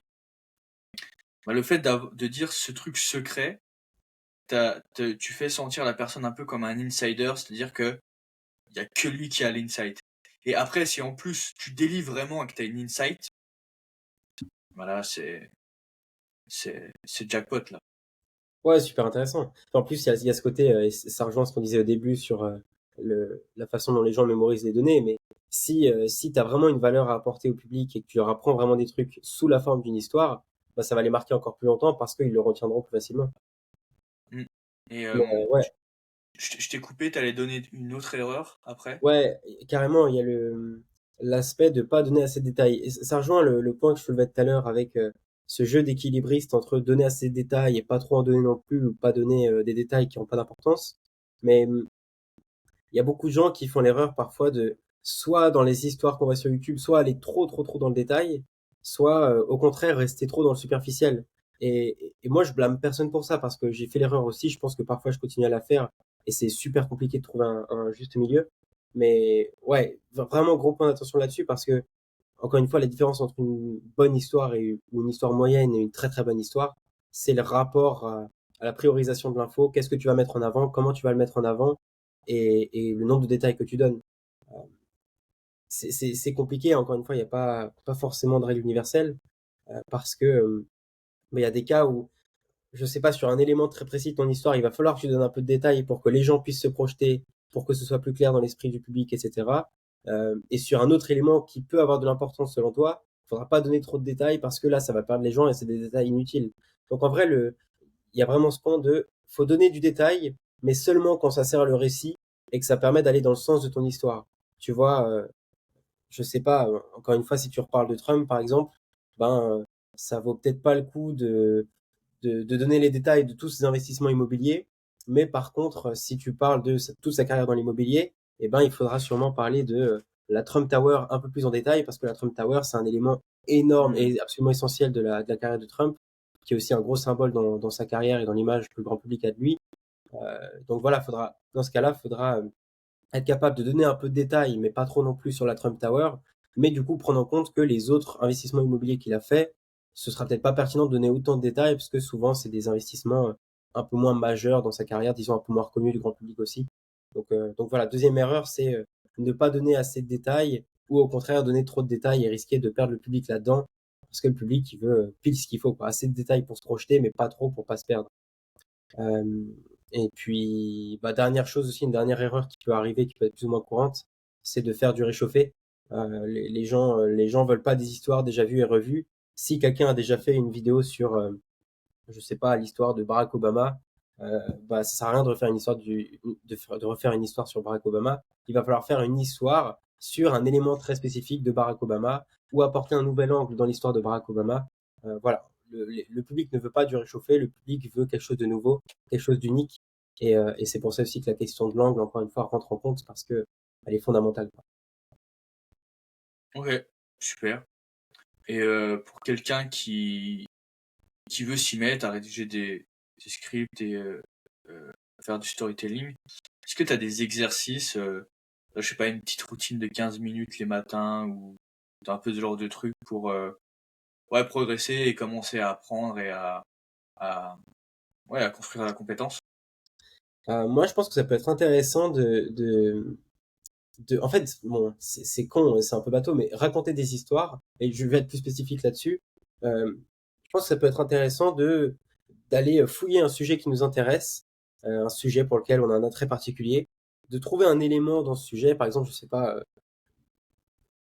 qu'est-ce que ça pourrait être? Si par exemple on s'intéresse au développement informatique, eh ben on peut potentiellement aller chercher dans les archives de l'histoire du développement informatique. Et par exemple, si l'histoire de la création du dev informatique ou l'histoire d'Alan Turing en intelligence artificielle nous intéresse, ben, ça peut être intéressant d'essayer de raconter l'histoire en fait d'Alan Turing ou de l'émergence de l'IA, en se disant bah là mon but ça va être de créer une histoire la plus intéressante possible. Et pourquoi prendre un sujet qui te plaît? Parce que bah, quand tu débutes là-dedans, c'est pas forcément facile, tu as tout à apprendre. Écrire des histoires, ça prend souvent du temps. Et du coup, en prenant quelque chose qui t'intéresse au départ, bah, tu t'assures d'être assez motivé pour pouvoir faire l'exercice. Du coup, ouais, écrire des histoires sur des éléments qui nous intéressent, inventer nous-mêmes nos propres histoires à partir des informations qu'on trouve sur Internet. Et il y a un autre exercice qui est pas facile, mais qui permet de développer de bons skills, je trouve, en narration. C'est de prendre des sujets qui sont pas sexy et essayer de les emballer dans des histoires. Enfin, il y a plein de sujets qui dans l'immédiat sont pas sexy du tout.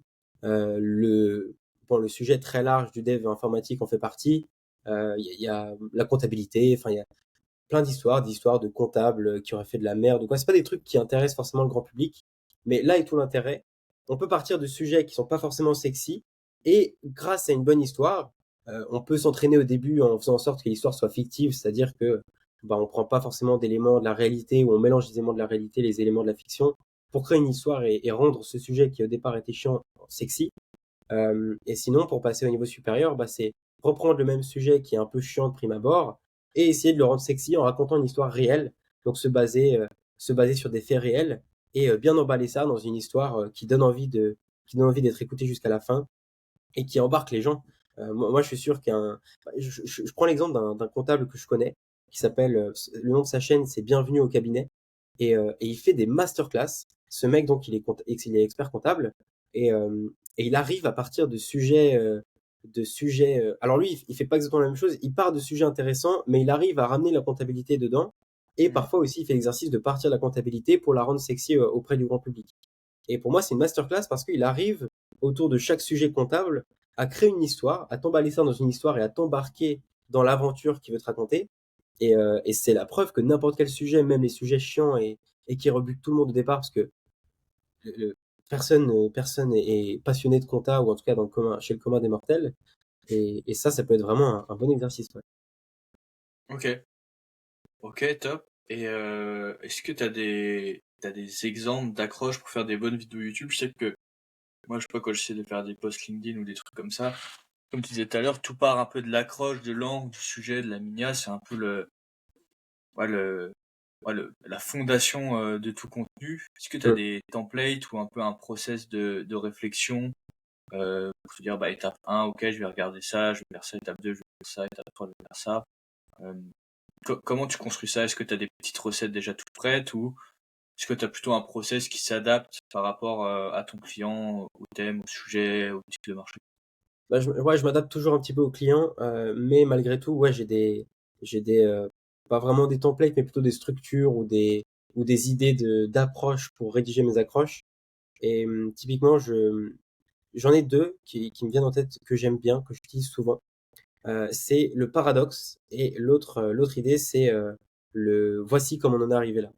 Euh, L'idée du paradoxe, en fait, c'est de créer une accroche dans laquelle tu vas mettre en évidence un paradoxe, une incohérence, un truc bizarre qui réside dans ton sujet.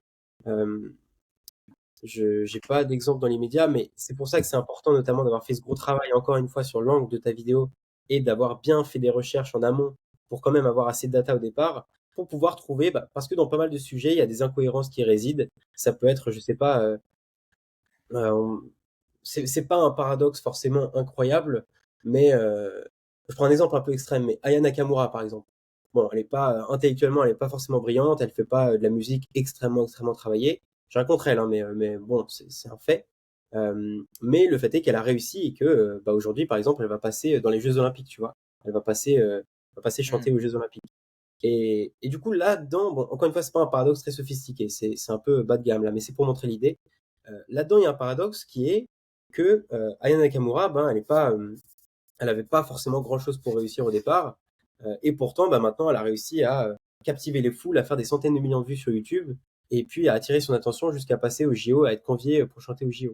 Là-dedans, il y a un petit paradoxe qui est dans le fait que, mais il y a deux éléments qui s'opposent. Pourquoi est-ce qu'une personne qui avait pas grand-chose pour réussir arrive à réussir jusqu'à rayonner dans le monde entier parce qu'elle va animer les JO, tu vois? Donc là-dedans, il y a un paradoxe que tu peux mettre en exergue dans ton accroche de vidéo, et ensuite dire aux gens que le but de la vidéo, ça va être de résoudre ça, de comprendre pourquoi est-ce qu'il y a ce paradoxe. Parce que les êtres humains n'aiment pas quand il y a des paradoxes. Quand il y a un paradoxe, un truc incohérent qui n'a pas lieu d'être, on a envie de le résoudre. Donc ça, c'est le premier exemple de structure que j'utilise. Et le deuxième type de structure qui peut être intéressant, c'est comment on en est arrivé là. C'est-à-dire, tu pars d'une situation A qui n'a rien à voir avec une situation B, euh, une seule et même personne, par exemple. Si on prend encore l'exemple de Diana Nakamura, euh, tu vas avoir la situation, l'état de fait où aujourd'hui elle est en train de peser, etc. Alors que pendant un temps, personne ne la connaissait. Il y a encore 6-7 ans, personne ne chantait ses chansons en France, ni dans les clubs, ni rien. Pourtant, maintenant, euh, elle a réussi à passer dans toutes les boîtes de France, passer à toutes les radios. Elle en est au stade où elle va passer dans les Jeux Olympiques. Elle va passer à animer les Jeux Olympiques. Comment est-ce qu'on en est arrivé là? Ou ça peut être la même chose avec quelqu'un qui a très bien réussi, puis qui d'un coup vit un drame énorme, ou alors retombe aux enfers. Je sais pas, qu'est-ce que ça pourrait être? Ouais, ça pourrait être un sujet un peu marrant. Ça pourrait être un Norman vidéo, par exemple. Un Norman fait des vidéos. Lui, il a été dans une sauce absolue fin 2022 parce qu'il y a des histoires d'agression sexuelle, etc.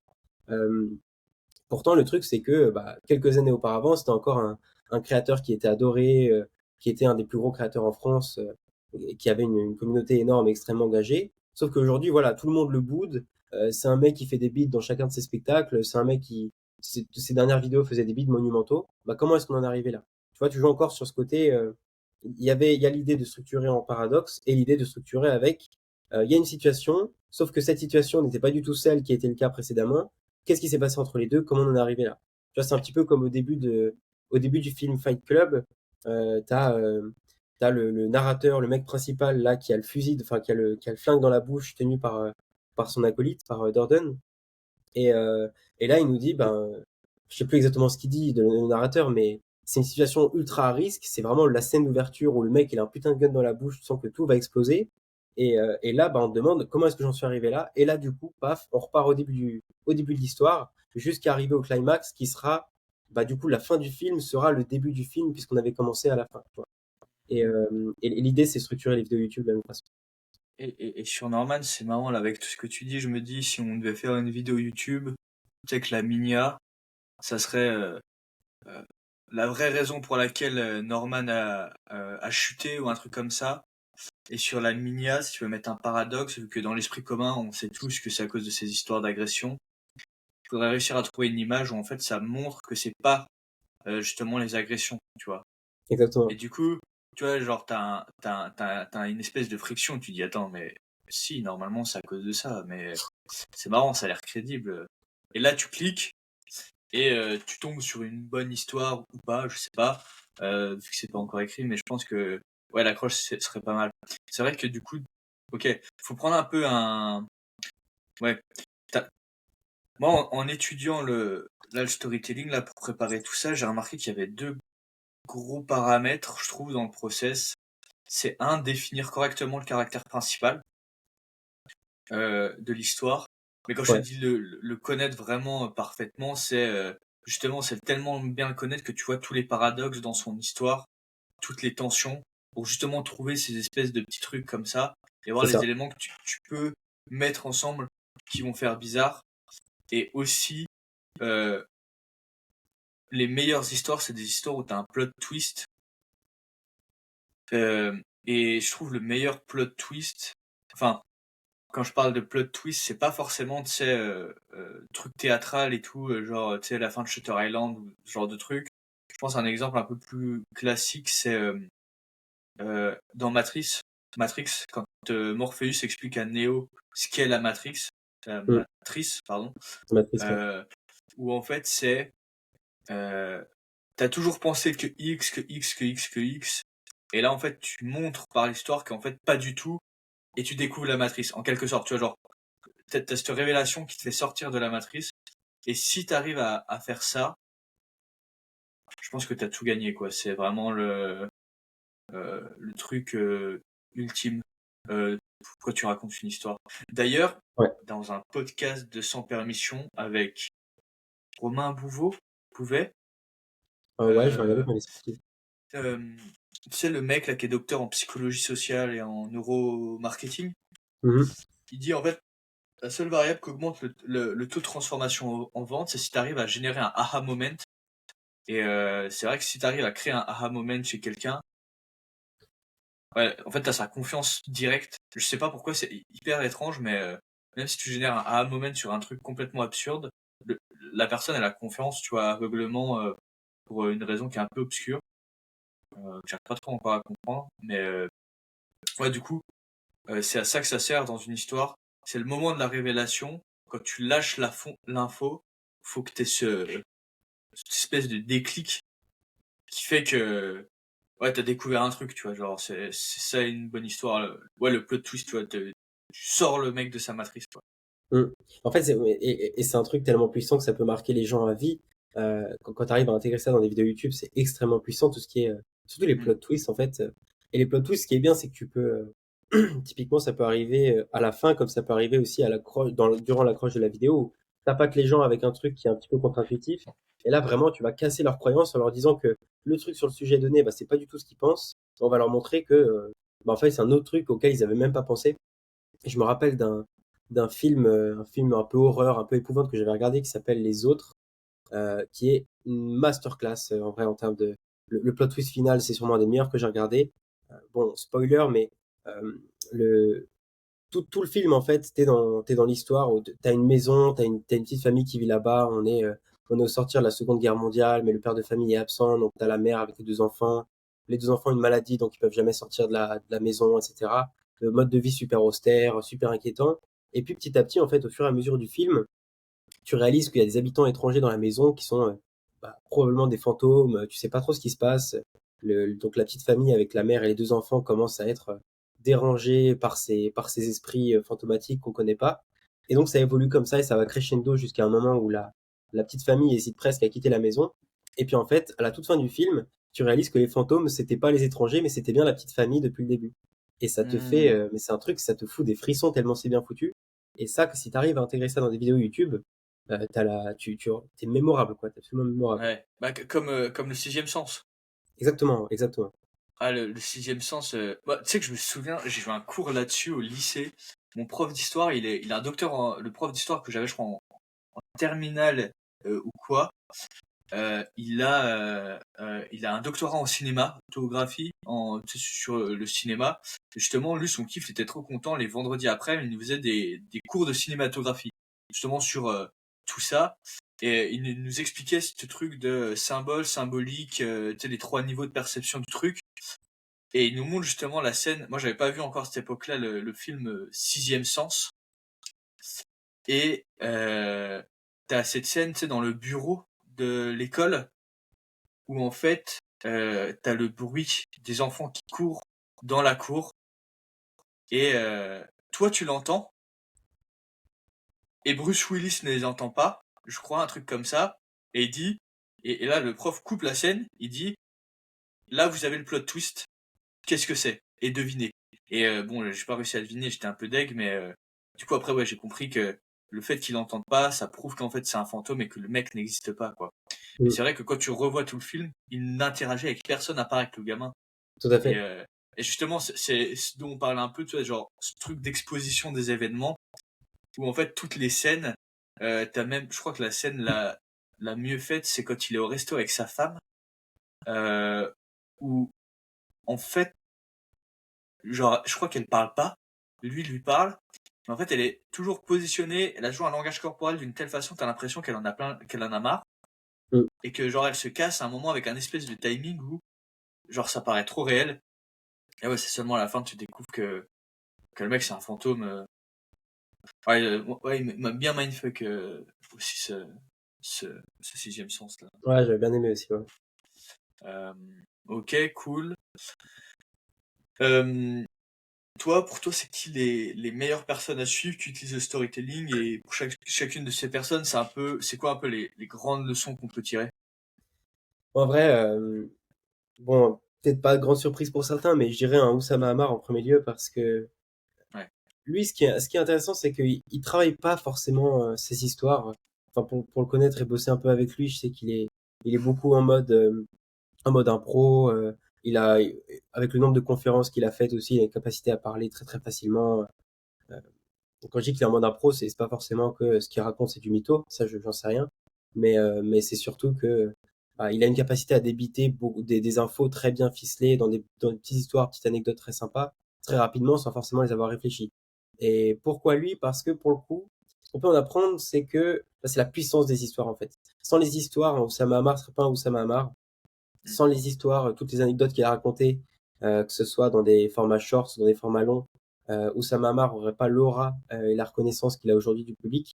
Et évidemment, c'est à double tranchant parce que à raconter trop d'histoires, qu'elles soient vraies ou fausses, quand ça fait trop tirer par les cheveux, au bout d'un moment, les gens te prennent en dérision, les gens disent que t'es un mytho, tout YouTube ou tout TikTok ou certaines plateformes veulent ta peau.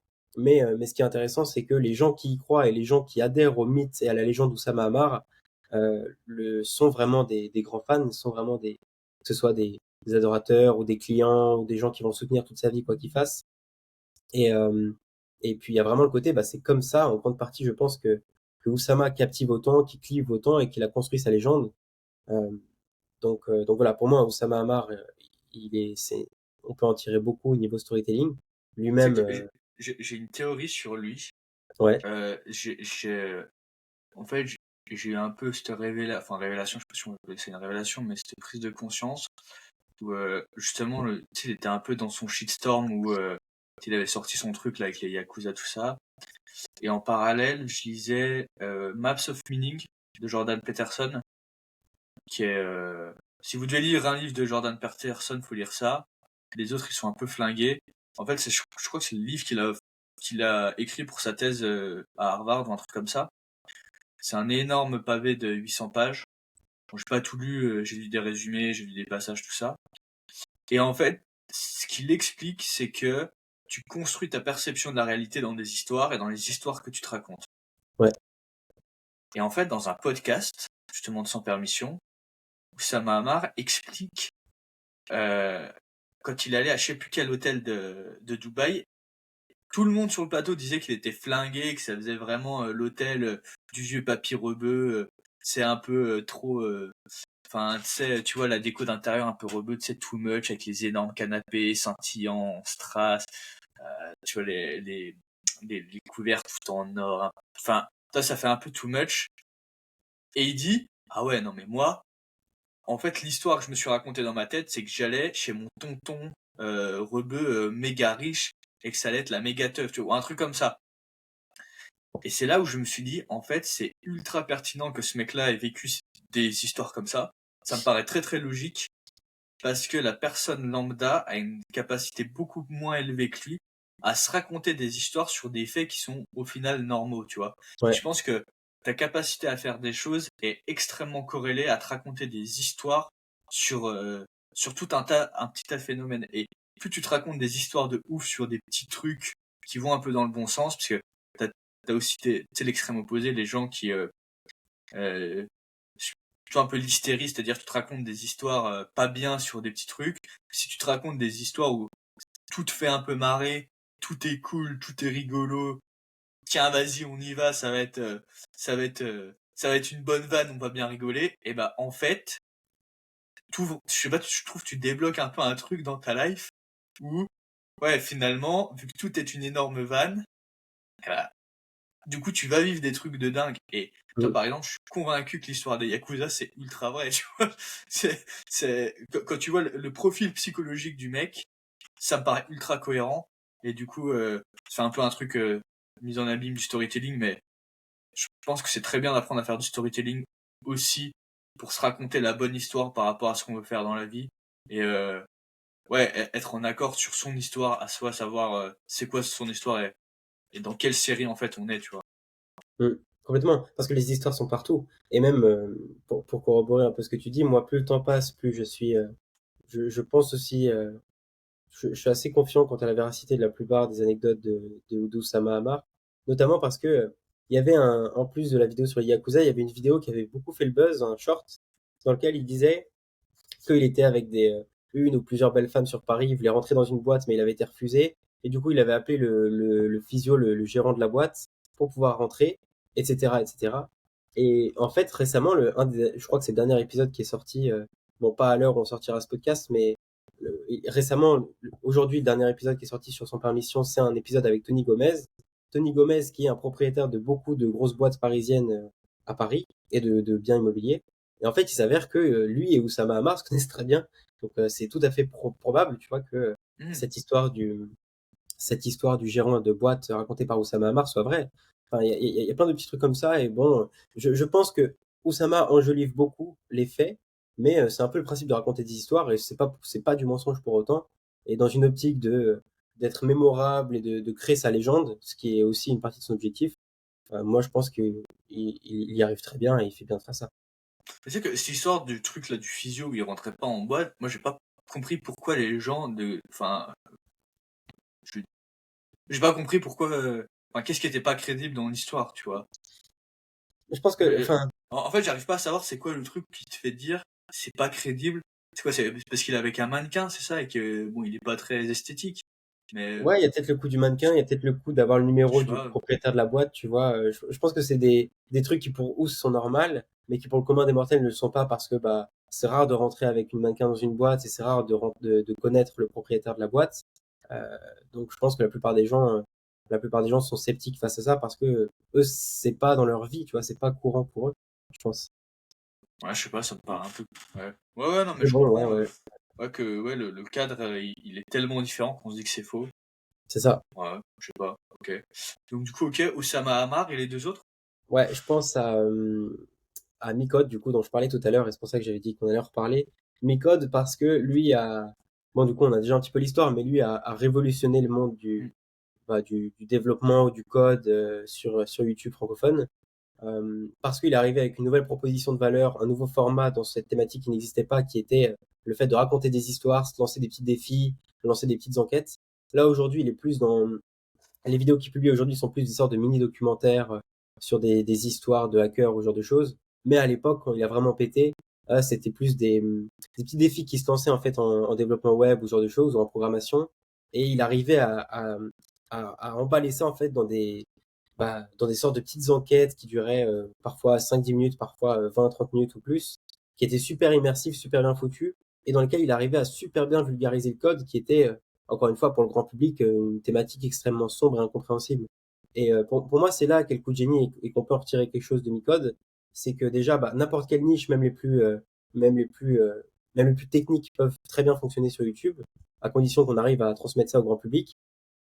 Et pour moi, le deuxième enseignement à en tirer, et ça, je pense pour moi, c'est un peu le fil rouge aussi d'une partie de notre entretien, c'est que le storytelling permet de rendre des infos pas sexy, assez chiantes, assez complexes, en infos bah, intéressantes, super riches. Euh, et je suis sûr qu'il a participé aussi déjà, il a fait des millions, si ce n'est des dizaines de millions de vues avec ses vidéos. Et puis, il a dû participer au fait que plein de gens se sont lancés dans le code en France aussi. Parce que, Hmm. bah, raconter et présenter comme il le fait, le code est super intéressant.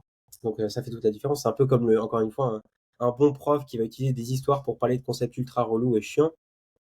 Et un mauvais prof, parce qu'il va faire le travail, mais en sens inverse, et des infos chiantes, il va mal les présenter, et donc personne n'aura envie de regarder. Hmm. Et puis du coup, la dernière personne dont on peut tirer des enseignements, c'est Hardisk. Donc, on en a parlé aussi une fois pendant l'appel, je Hmm. crois. Hardisk parce que je trouve qu'il est assez bon. en termes de, tu vois, pour packager des angles, enfin, packager des sujets avec de bons angles, de bons titres et de bonnes minias qui sont vraiment destinés au grand public. Je trouve qu'il y arrive bien. Ces vidéos sont très rythmées, ça va droit au but, tu vois. En termes d'infos, je trouve que c'est parfait. Il y a pas, ça manque pas de détails, mais en même temps, on te bombarde pas trop d'infos non plus. Hmm. C'est très clair. Euh, tu, tu, t'as un fil rouge dans la vidéo qui est évident. Il y a pas mal de rebondissements aussi. Et ce que j'en tirerais, moi, la grande leçon que je tirerais d'Hard Disk, c'est que des faits absolument inconnus du grand public, comme, je sais pas, bon, ça c'est plus ou moins grand public, mais par exemple le braquage de la Joconde, ou, enfin le vol de la Joconde, ou le fait que t'aies des sectes qui évoluent aux États-Unis ou en Chine ou des trucs comme ça, des sectes qui finalement sont très très peu connues du grand public. Il arrive à les rendre, il arrive à faire des bêtes d'histoires dessus qui font des centaines de milliers, voire des millions de vues. Donc, euh, donc moi je dis ouais, c'est un petit coup de génie le hard disk et j'aime beaucoup sa façon de raconter les histoires et je trouve il a vraiment une bonne approche en tant que créateur de contenu avec le storytelling. C'est vrai qu'il y a un petit truc, je trouve, Hardish, il y a un petit truc enquête exclusive. Je sais pas si tu vois ce que je veux dire. Tu vois, c'est Ouais, un ouais, peu ouais. en mode le vol de la Joconde. Qu'est-ce qui s'est vraiment passé en 1700, je sais pas quoi, tu vois. Tu vois, t'as un peu ce petit truc de ouais, enquête exclusive ou faites entrer l'accusé, je sais pas trop. T'as un peu ce format-là, un peu policier. T'as, mais tu vois, typiquement dans les t'as un mec qui s'appelle Black Snyder et qui a théorisé plein de trucs sur justement bah, la rédaction d'histoire tout ça. Et il a dit qu'il y a 10 genres d'histoire en fait. Et hard disk, j'ai l'impression que ça rentre un peu dans le style, c'est Why Done It. C'est c'est le grand style des polars et des policiers. C'est pourquoi ils ont fait ça. Toi, qu'est-ce qui s'est passé? Pourquoi? Toi, il s'est passé un truc de ouf. Pourquoi ça s'est passé, tu vois? Et Hardis, j'ai un peu l'impression que ça rentre pas mal dans cette catégorie-là de la Joconde a été volée, pourquoi elle a été volée, tu vois.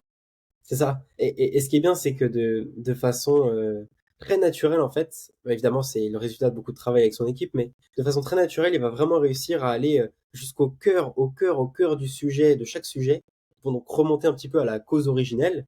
Et ce qui est génial, c'est qu'en plus de ça, et ça pour le coup, des Oussama ou des Micode ou d'autres le font pas, ou très peu.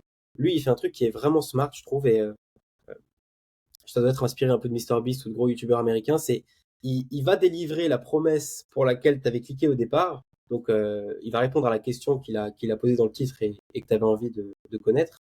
Et en fait, en plus de ça, il y aura d'autres surprises du genre, bah tiens, en plus de la réponse que je viens de te donner, enfin, c'est aussi simple que ça, mais en plus de la réponse qu'il te donne sur le sujet, et bah, tu réalises qu'en fait, il y avait d'autres trucs qui étaient cachés, mais qui n'étaient pas prévus au départ, ou tu Mhm. réalises que ça impliquait d'autres trucs, tu vois. Et pour faire le lien avec ce que tu disais tout à l'heure, je trouve que chez Hardist, il y a un peu ce côté aussi où il est sur des sujets, il arrive à traiter d'histoire et d'une certaine façon qui font que, après avoir regardé une vidéo d'Hardist, bah, t'as l'impression de savoir un truc en plus. Où c'est typiquement un peu des histoires, tu vois, que tu pourras raconter à d'autres personnes. C'est pas forcément plein de valeurs, mais en revanche, ce qui est certain, c'est que c'est des petites anecdotes marrantes où tu as des petites leçons parfois à en tirer que tu peux aussi partager avec d'autres personnes, quoi. Mhm. Ok, trop cool pour les références. Je vais juste en donner une, moi, parce que je crois que je les ai pas donné, j'en ai pas donné dans les autres podcasts. Euh, c'est pas forcément pour du YouTube, mais c'est plus pour de la VSL. Mm. C'est les VSL de Mind Valley. Euh, ça devrait être dans les livres d'histoire, quoi. Ah ouais, pourquoi? C'est, tu Je vais sais, regarder. je trouve, c'est dans les, c'est pas que une histoire, hein. C'est plein de petites histoires pour vendre un truc.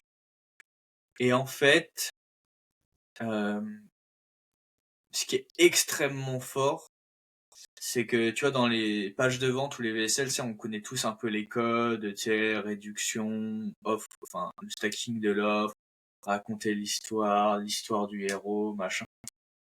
T'as un peu tous ces trucs-là, et beaucoup, je trouve que c'est fait de façon un peu vulgaire, même si ça marche, tu vois.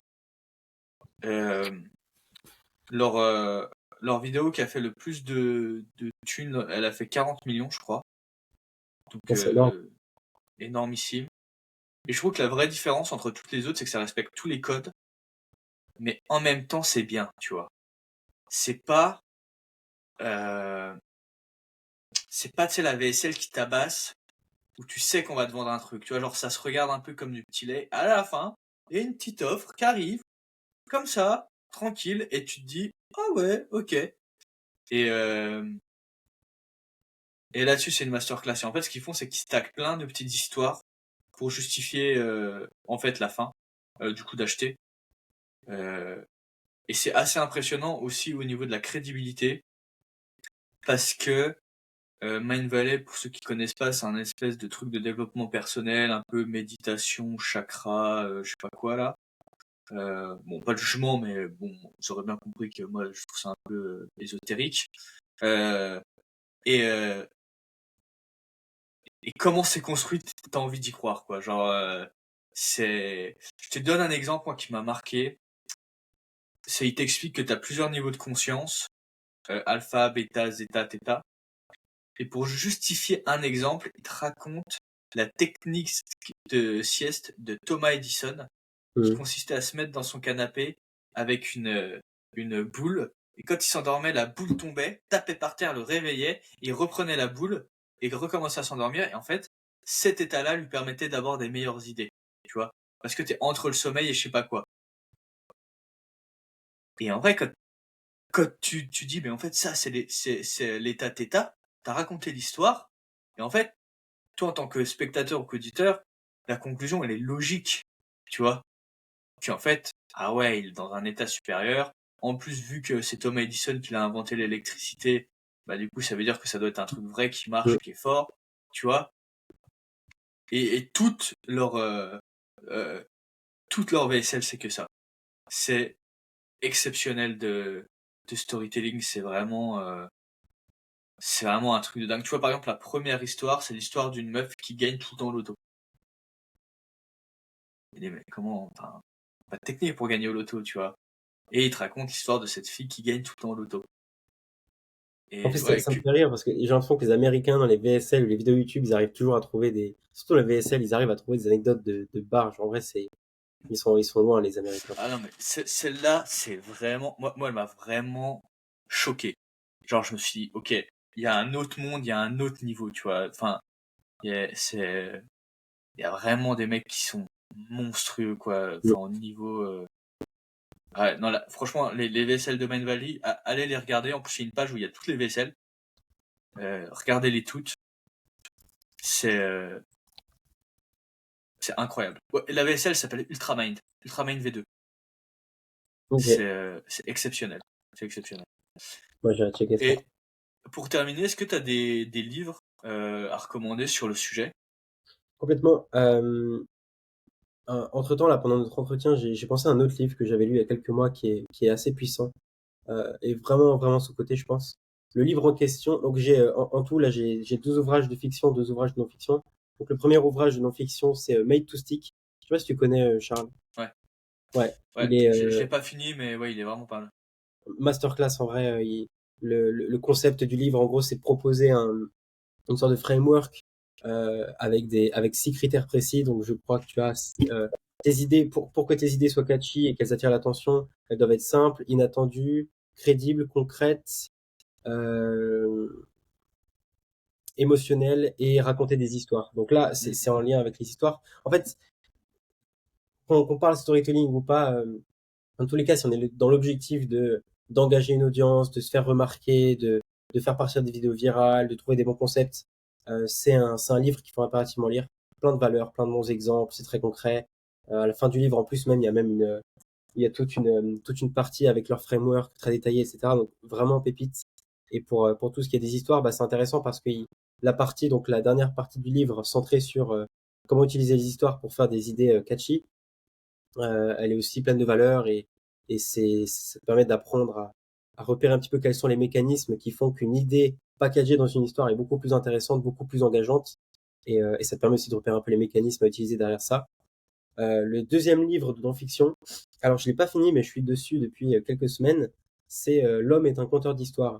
Et j'en avais discuté avec plusieurs créateurs de contenu sur YouTube qui m'avaient dit que c'était un peu ça avait l'air en tout cas d'être un bouquin référence dans tout ce qui est storytelling. Donc, c'est pas un bouquin qui, dans l'immédiat, va te donner plein de conseils pour écrire de bonnes histoires, mais à minima, et pour moi, ça a de la valeur, ça peut en avoir pour les auditeurs aussi.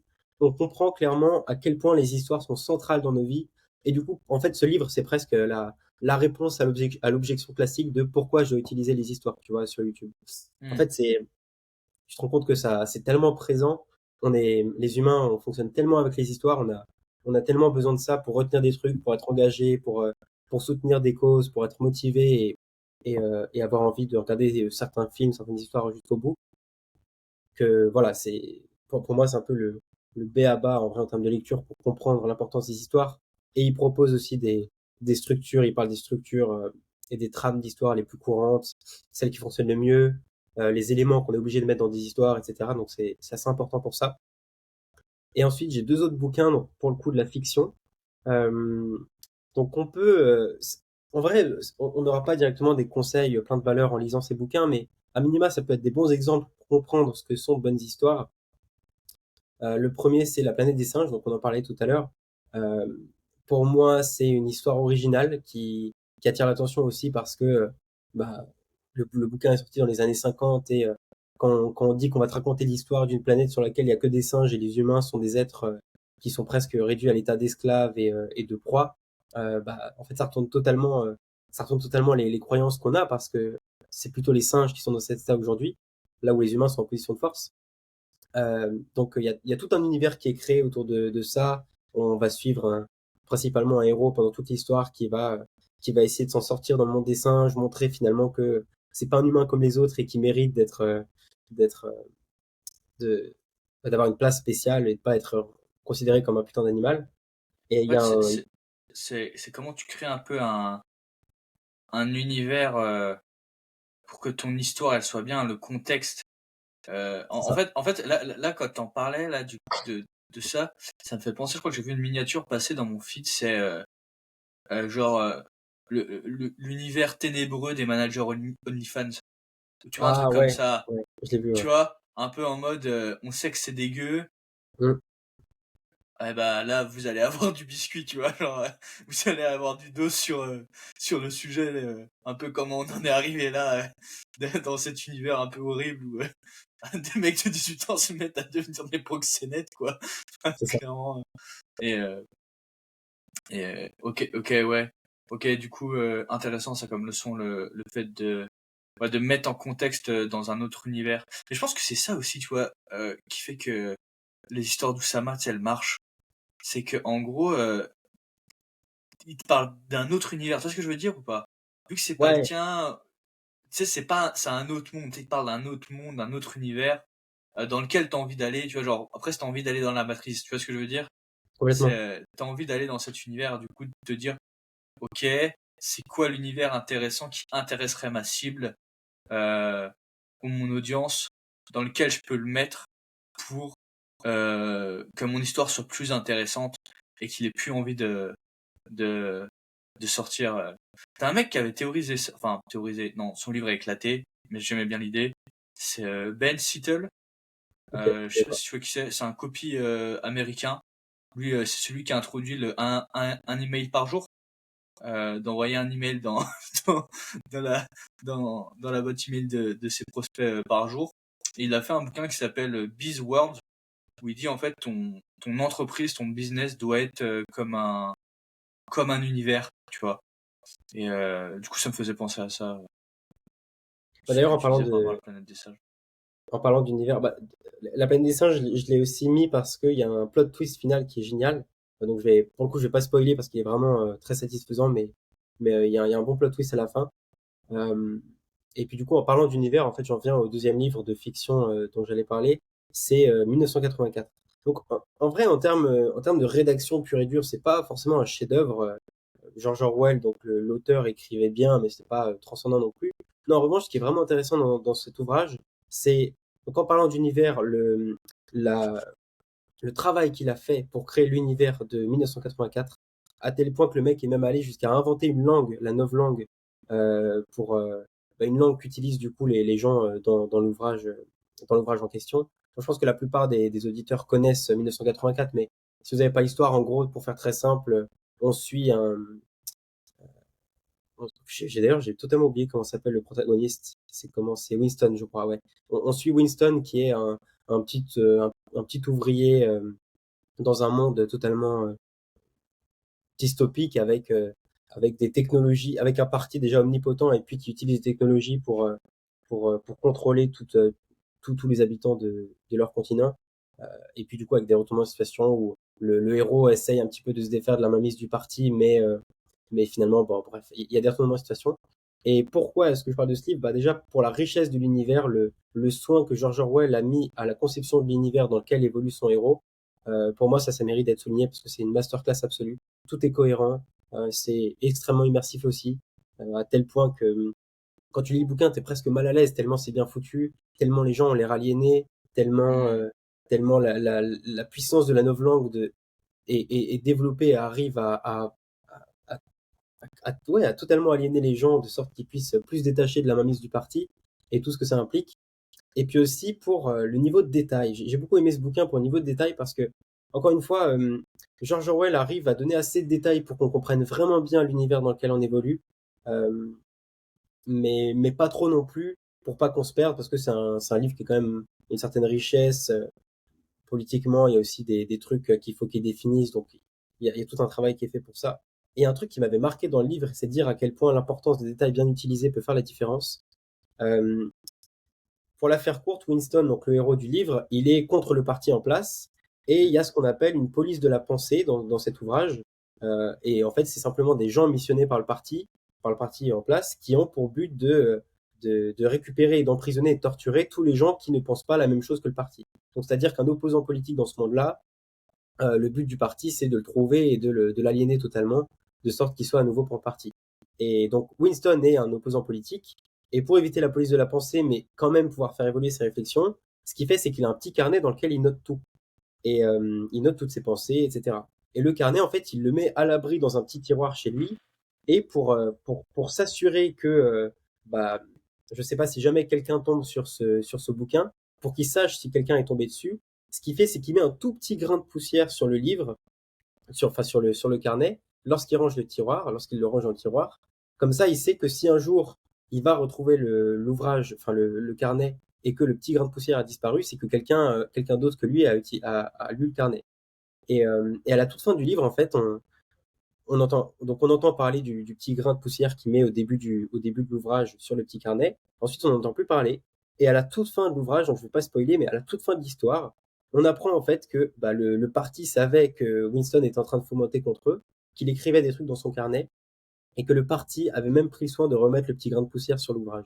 Et je trouve que ce genre de truc, en fait, quand tu lis ça, ça fait un effet où tu te dis, mais putain, l'auteur a pensé à tout même ce petit détail du grain de poussière qui n'est qu'un minuscule détail dans cette histoire énorme, et ben il avait quand même son importance.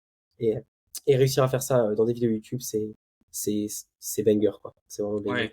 Ouais, que tout soit cohérent et tout soit exposé au bon moment Et dans la le bon boucle se timing. referme en plus, tu vois, c'est ça. Ouais, On ok. t'a parlé de ce grain de poussière au début de l'ouvrage, bah tu le retrouves à la fin et la boucle est bouclée, tu vois. Hmm. Ok, trop cool. Et bah écoute, merci Blas. Où est-ce qu'on Avec peut plaisir, te, Charles. te, te, te suivre, te retrouver, Et bah sur te LinkedIn, contacter? sur LinkedIn, je pense que ce sera le plus simple. Donc de toute façon, je pense que mon nom sera mis quelque part dans le podcast, mais c'est mon Yes. prénom, Blas, BLAS, et puis plus loin, mon nom de famille. Voilà, LinkedIn, je pense que ça sera suffisant. Ok, ça marche. Et il y aura tous les liens en description. Au Trop top, cool. à plus, à la Au prochaine. top. À plus, Charles. Merci à toi. Ciao, ciao.